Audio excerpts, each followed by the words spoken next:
మేము పూర్తి చేయలేమని భవిష్యత్తులో ఏమన్నా చూపించాలనుకుంటుందా రాష్ట్ర ప్రభుత్వం? ముందు పని జరగనియాల. వాస్తవంగా అయితే గనక అమరావతికి ఉన్నటువంటి అంశం నిధుల కొరత. అవును. అయితే దానికి ఇప్పుడు ఆయన లక్ష్మీ పార్థసారథి భాస్కర్ పిలుచుకొచ్చినట్టున్నారు. అంత ముందు కూడా అనుభవం ఉన్నది. కార్పొరేషన్ పెడుతున్నారు.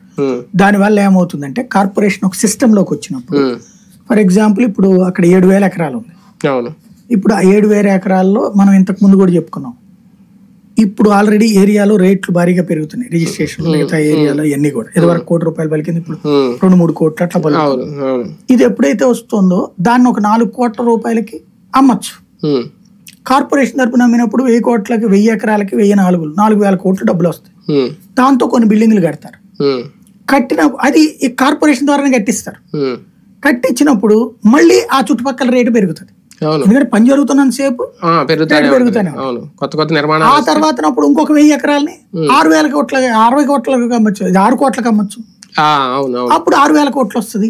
అంతే కదా. అప్పుడు మళ్ళీ కొంచెం డెవలప్ జరుగుతుంది అనుకోండి, మళ్ళీ ఇంకో 1,000 ఎకరాలు 10 కోట్లకు అమ్మచ్చు. అప్పుడు 10,000 కోట్లు రావచ్చు. ఆ మధ్యన ఏదో ఒక బయట వచ్చింది కదా, 4 కోట్లు అనేది 40 కోట్ల దాకా వెళ్తుంది మాకు. అది చూసి ఒక రైతు మాట్లాడి ఇప్పుడు అదే జరగబోతుందా? అంతే ఖచ్చితంగా. అందుకనినే ఇప్పుడు పెద్ద ఎత్తున ఎన్ఆర్ఐలు వాళ్ళు కొంటున్నారు. అవునవును. కానీ నిర్మాణం విషయంలో ఇలా సంపద సృష్టించి మాత్రమే రాజధాని పూర్తి అవుతుందా, లేదంటే కేంద్రం నుంచి ఏమన్నా ఆశిస్తుందా రాష్ట్రం?